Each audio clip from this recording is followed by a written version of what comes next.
Hello everyone. Hello everyone. Welcome to the XP review. My name is Nicholas. And I'm Zion. Joined by Zion, and today we'll be talking about No Game, No Life. We're not talking about the OVAs or like the movie that came out recently, just the original. Nope, just purely the TV original. 12 episode series. To start off, Zion, what was it like originally watching No Game, No Life? What's your background with watching it with this show? Yeah. So I guess my background would have to be, I don't know, high school age, It's gotta be a couple of years, because this came out a while ago, right? Yeah, so it was like a high school summer, not really into fantasy or ecchi drama or genre. What about you? I probably watched it around high school too, actually. I can't even remember. Yeah, neither could I. All I know is it's that general time period. Yeah, so what... Did you like the show when you first watched it? Did you think of it very positively? I did think of it very positive. I think when I watched it, I did like it initially.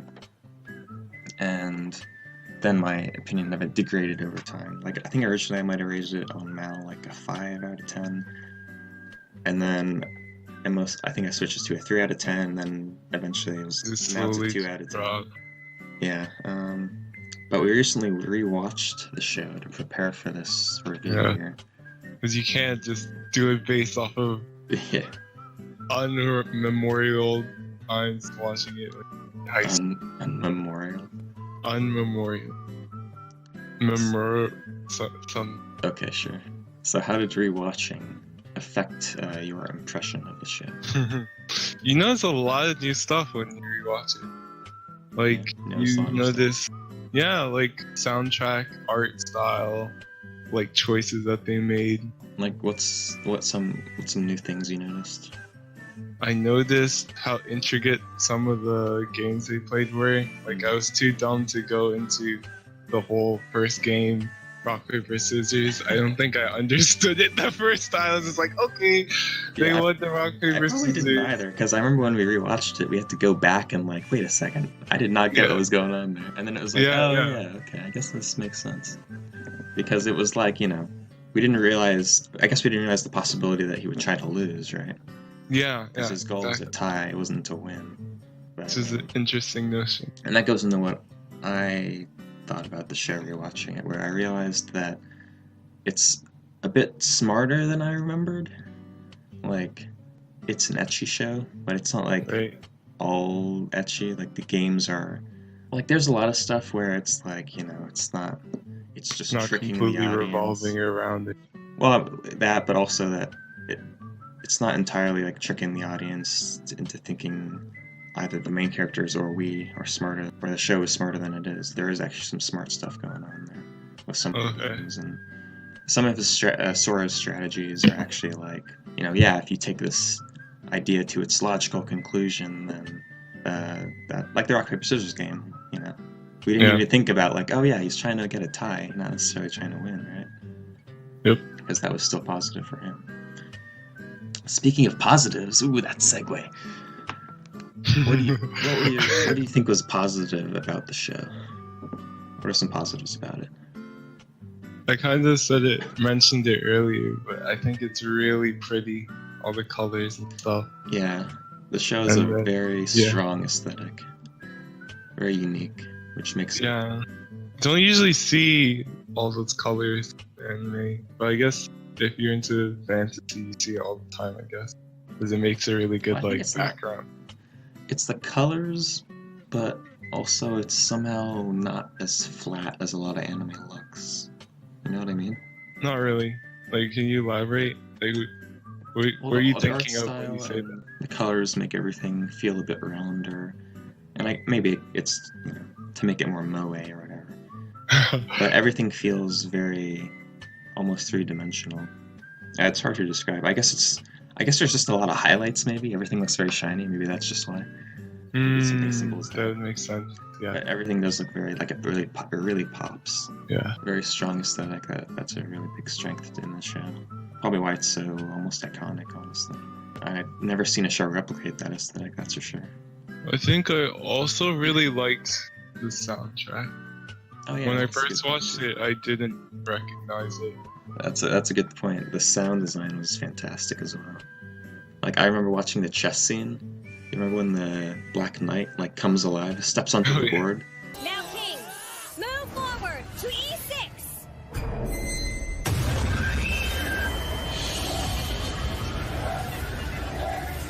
Yeah. I remember thinking like, man, that was an awesome scene. I need to like go back and rewatch that. I mean, I never ended up rewatching it, but But it's still a pretty good it's scene. like that's like such a good moment, and there's a lot of moments like that.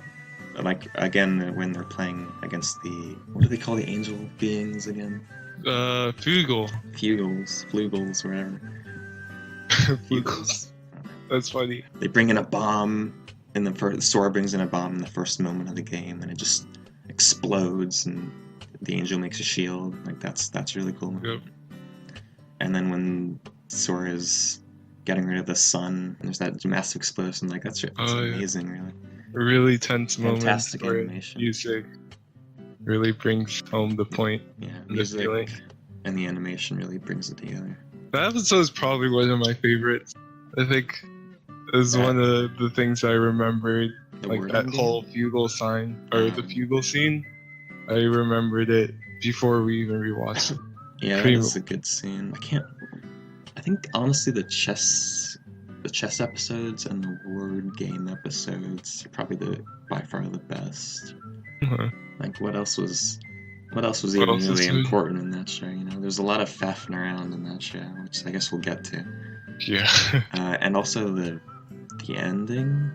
Also, spoiler alert, I guess. A little late if you haven't watched it. This is a spoiler-full review. Yes, we watched the entire the entire original, so we're gonna be talking about every single point that we feel like it. Yeah, so like the video game at the end, Right. in the VR world, that's kind of it's not that interesting really. Oh, but they did have that one scene, either like the falling or the inside the building firefight between Yeah, Shiro and and that was, Yuzuna. but I'm sure that's cool to some people. I just wasn't as impressed. Mm, Probably they blew their load too early with the Flugels game, honestly. true. I am. It was pretty good. It's like, you know, okay, they're shooting at each other. But in this game, the sun exploded. That is true. It was pretty impressive. In my And then you see fighting scenes, and you're like, this isn't the sun exploding. this isn't the sun exploding yet. So I guess we're kind of transitioning already, but what do you think was negative about the show? What did you not like? You know, when I first watched this, like I said, I wasn't into romance or like. Oh, I guess I never said that. But I was a big romance fan, actually. Oh, okay, really? Okay. Big romance fan. So I think what I really wished was more shown. I don't know if this was impossible because of how it was written, but I wish there was more source and stuff action. You wish there was more what action? Sora and I stuff. see. Oh, Yeah. I see. Yeah, it kind of. Yeah. It's really weird, isn't it? Because it's classified as in the romance genre, but it's really not. It's just a horror. Like what Pretty is romantic about anything in this show? Oh my gosh. I guess Well- I guess this kind of translates into what I hated about this show. And I've got a lot to talk about with this. First of all, let's go step by step. First of all, Sora is literally a sociopath. He's, I guess That's this pretty obvious. ties into a broader point. Well, it was obvious rewatching it, yeah. I realized, like, oh my god, he is literally a sociopath.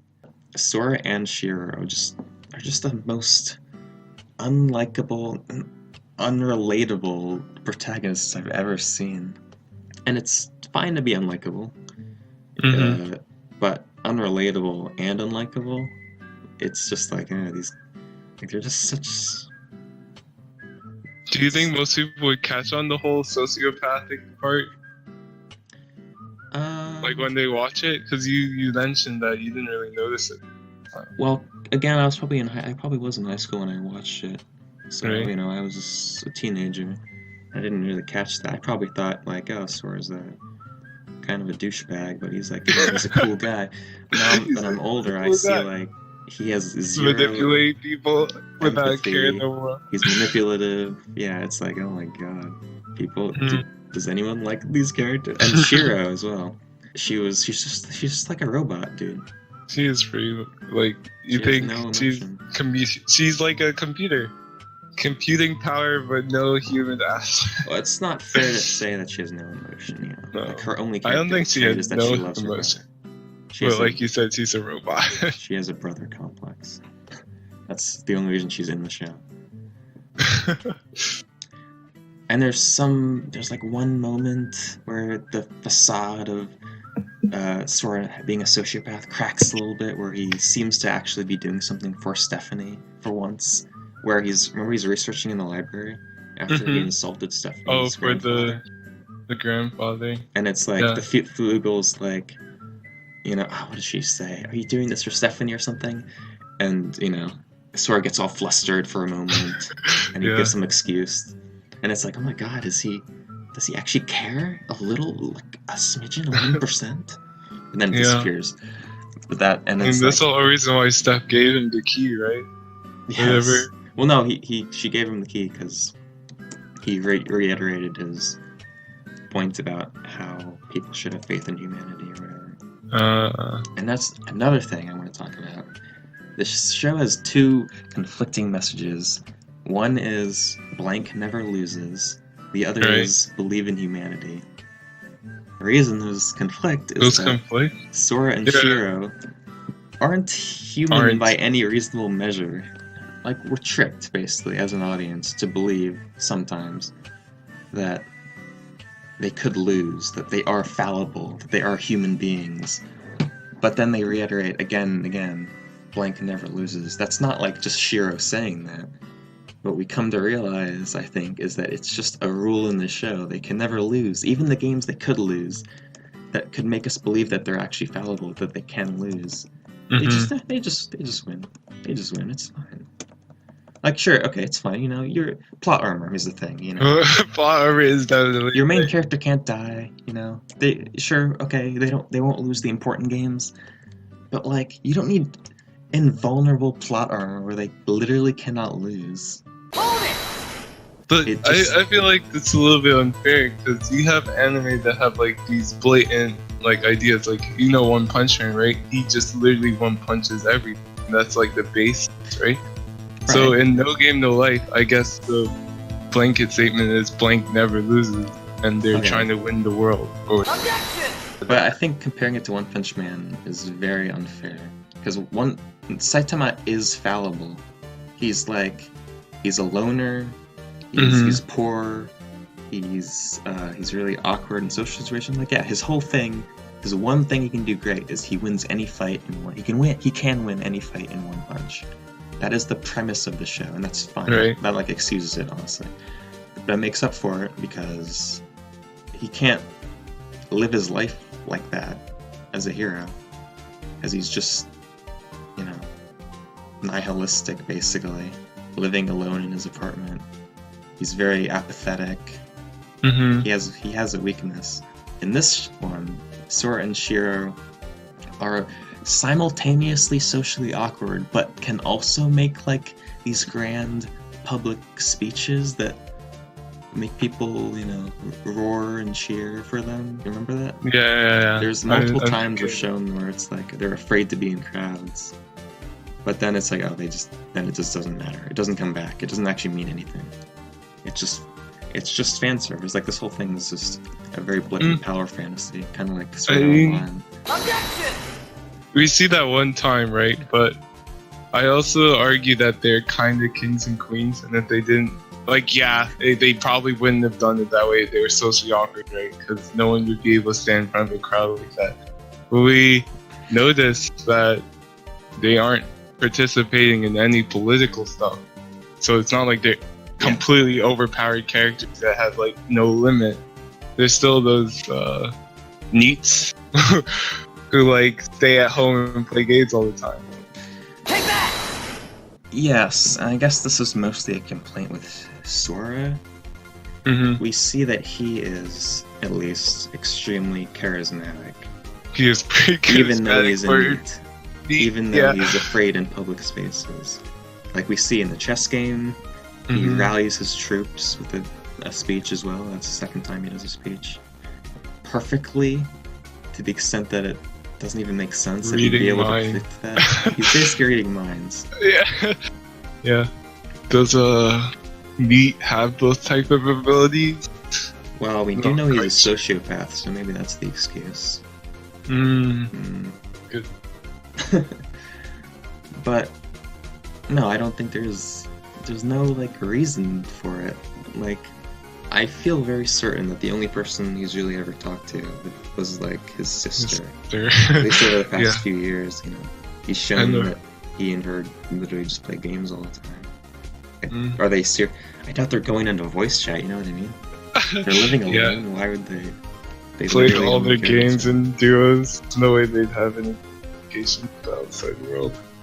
One thing I want to note is he's 18, so he kind of had some experience, and He is 18, yes, yeah.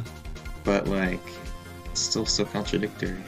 Because we know he doesn't have any social experience. They show him like 3 or 4 times being afraid and being in public spaces. Remember when they go to quote-unquote Tokyo, the VR world? Mm-hmm. And they're it's both immediately Oh, incapacitated. Until they realize it's fake, and they're like, oh, okay, I'm actually perfectly fine now. It's a prank. Just a prank, bro. And we haven't even talked about the ecchi in the show.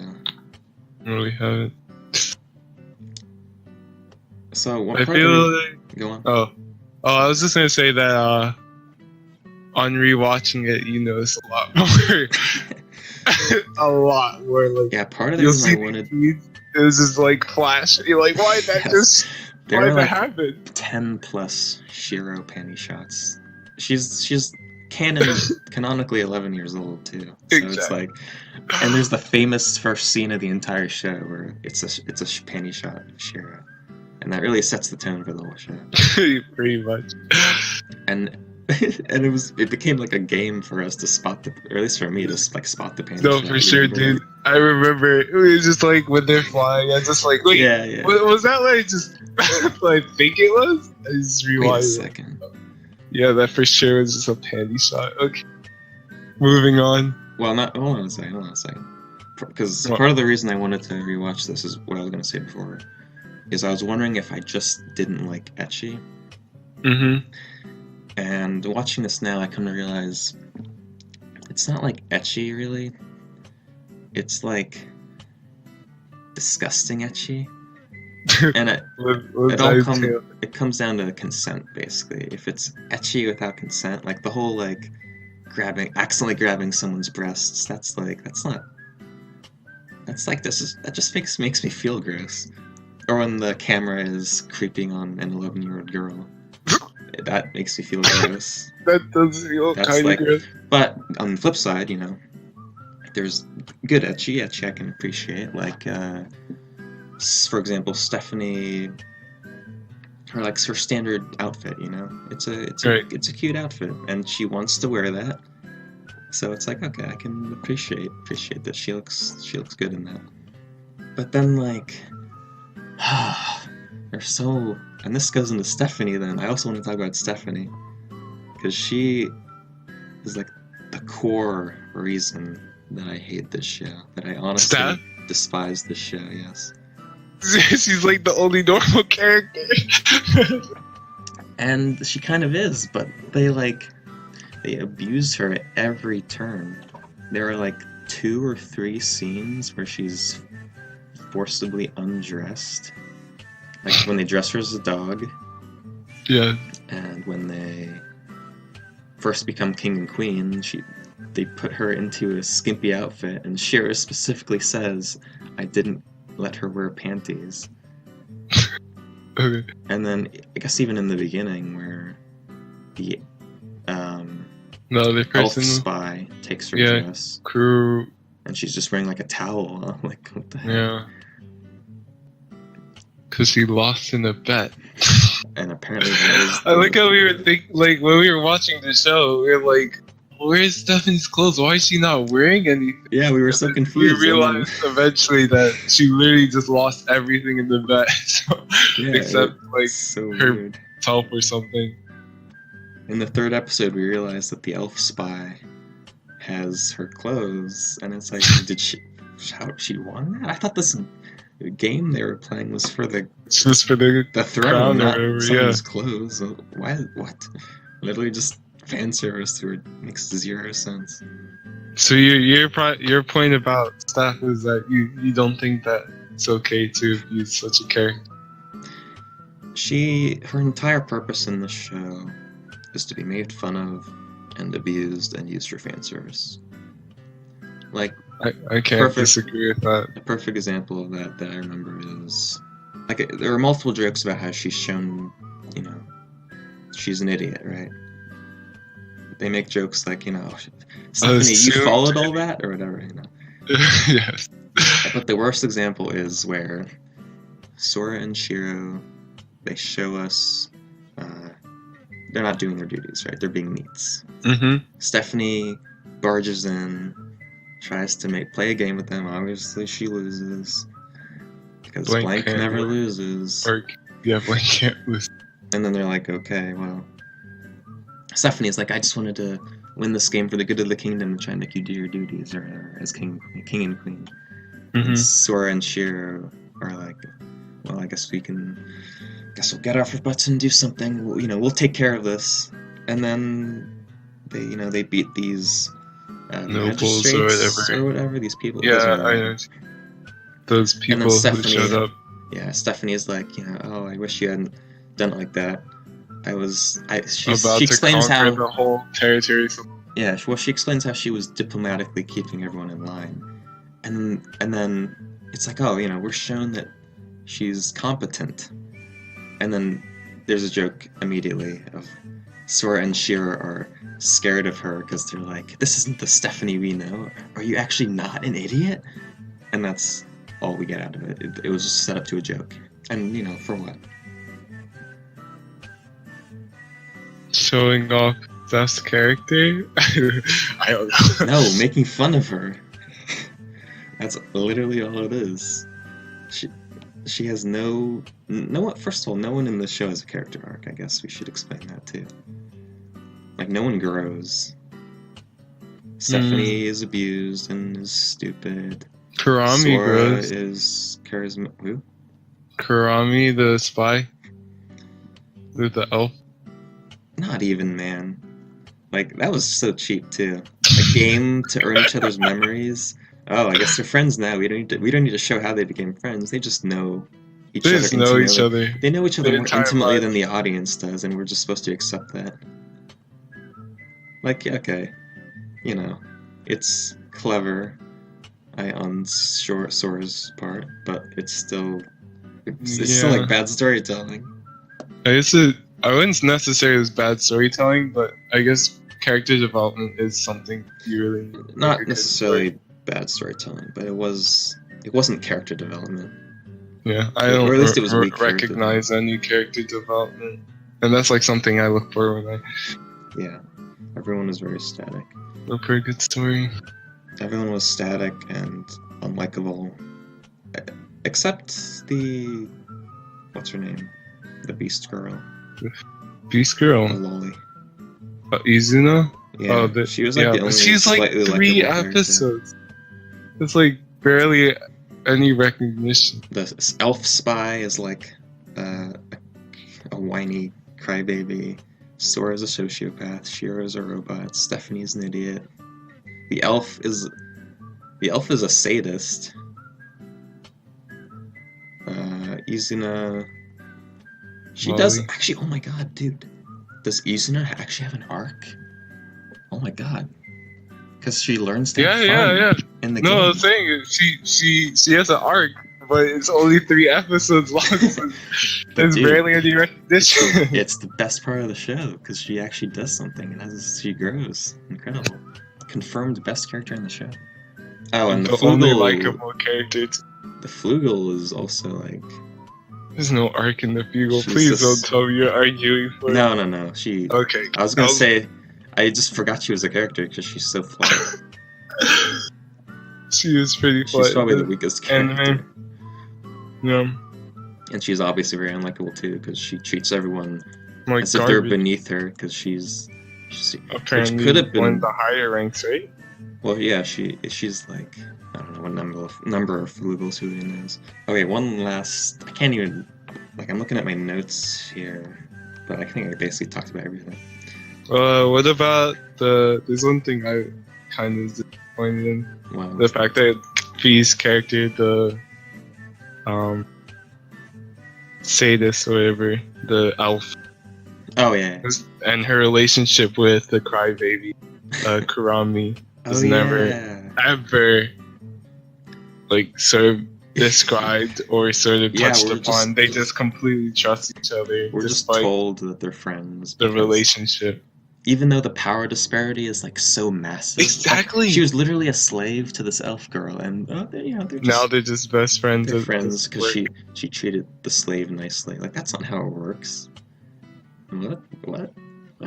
That's how it worked. Like, there'd be no such thing as power structure or hierarchy. Exactly.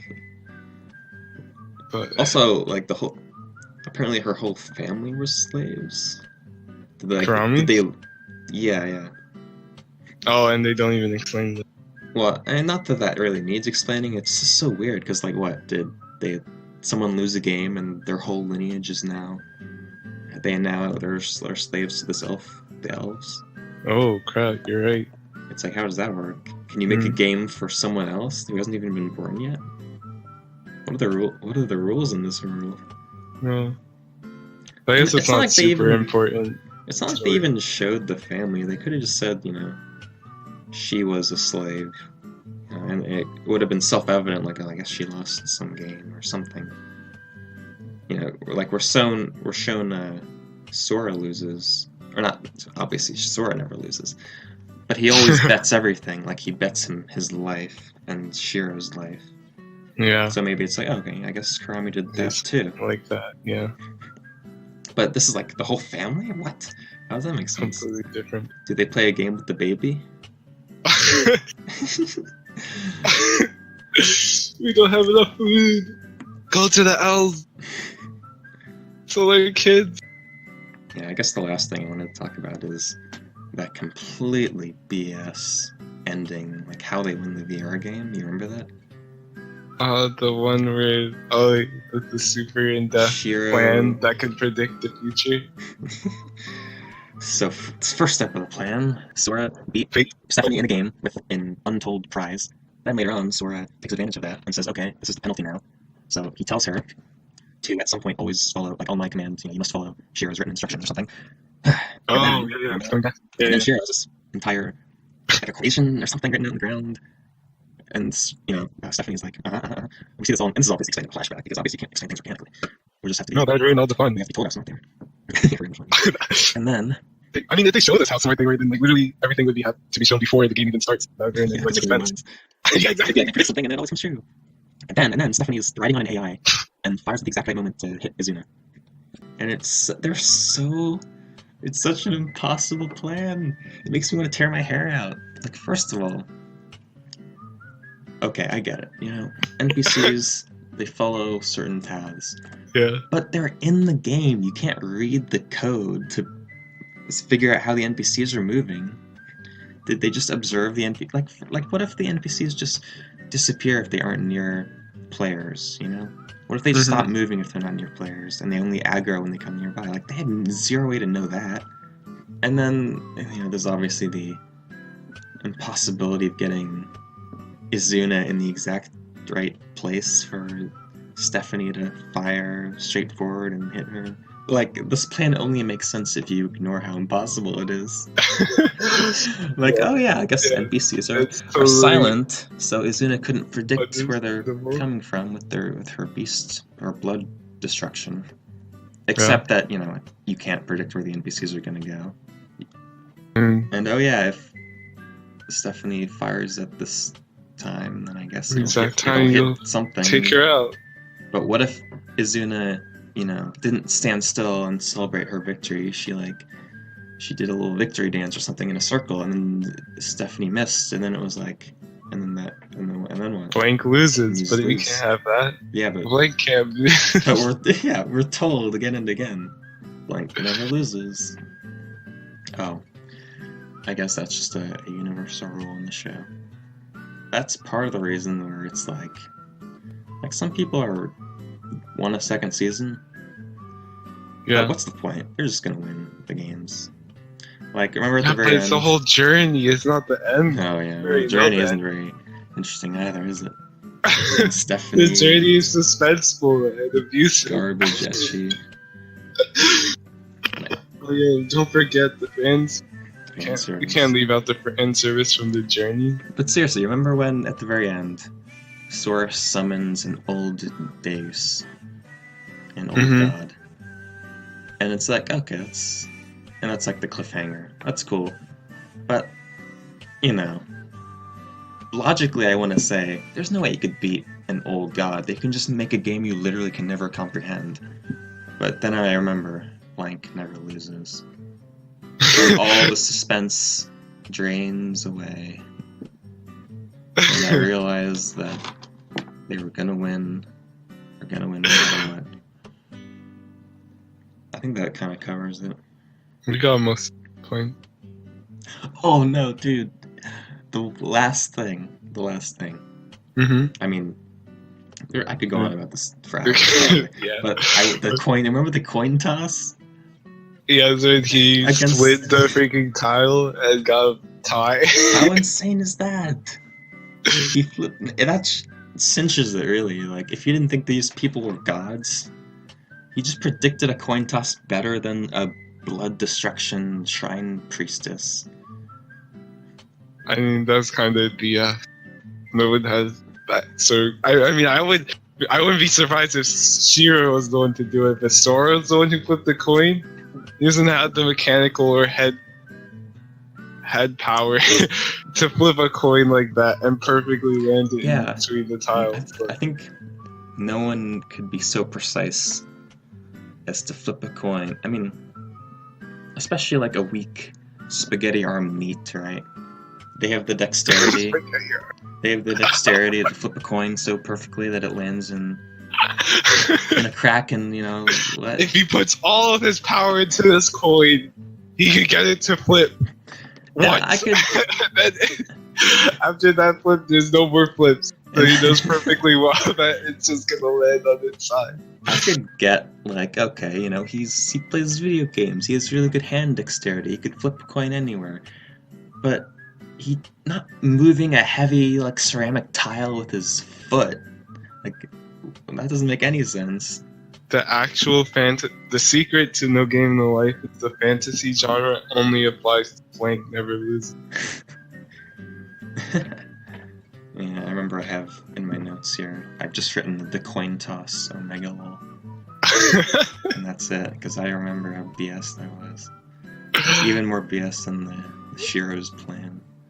Mm. Who cares? It's all just turn off your brain, man. Yeah, enjoy Just it. turn off your brain. Enjoy the etchier version. And Speaking of which, do you have anything else? Oh, first of all, do you have anything else you want to talk about? what do you think of the story as a whole? Like, what do you mean story? The story as in like from start to finish, they like appear in this world, control a city, whatever, get back old territory, and that's all that happens. So like, you've seen the what's, show, so like the greater plot. Yeah. Someone else could have done better. It's basically my thoughts. Like, it was, as far as like the interpolitics of it, that was actually kind of interesting.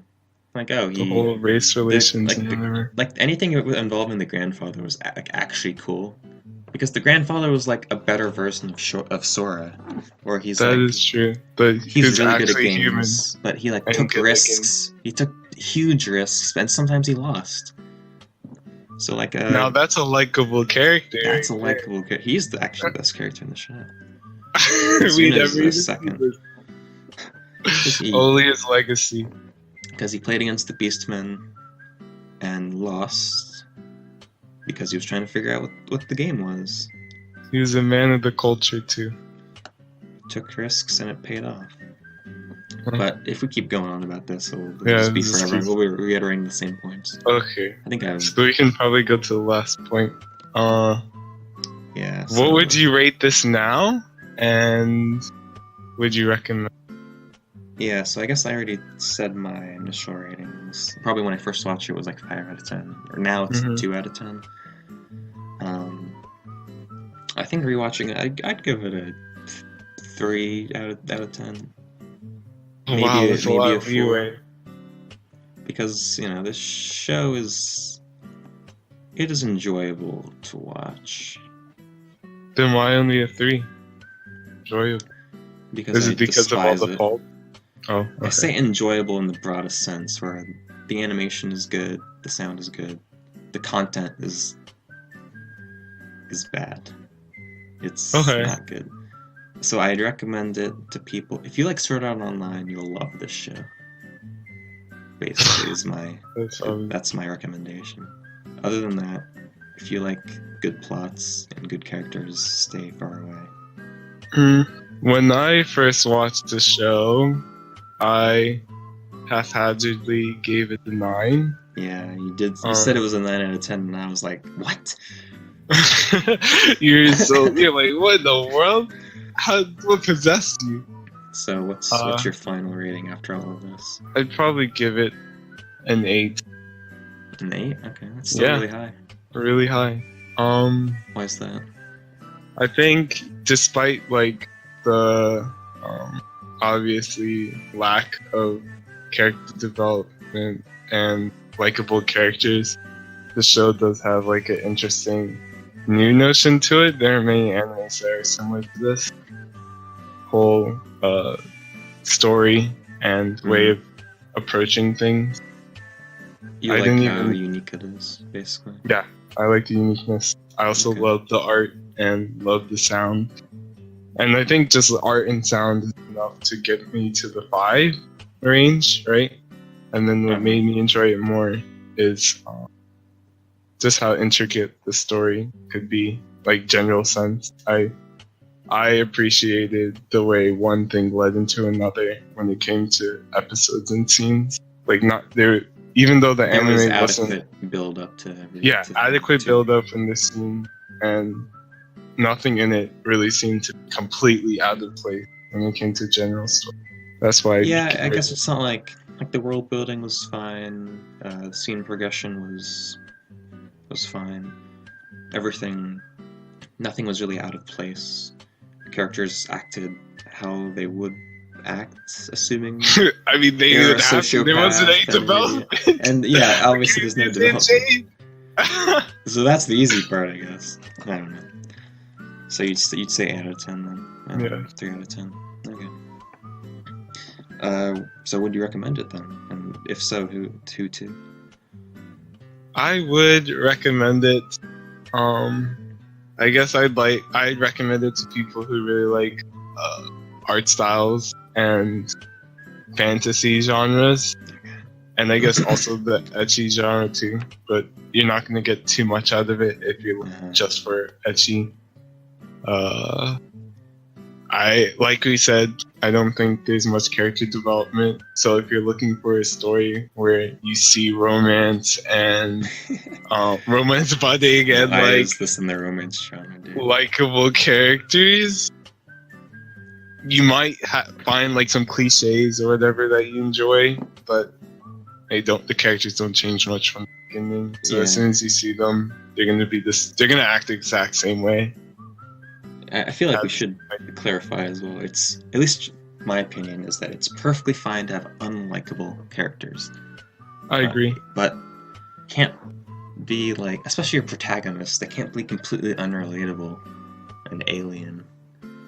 But, someone could come in and say, oh, well, you just because they're unrelatable to you doesn't mean that they're unrelatable to everyone.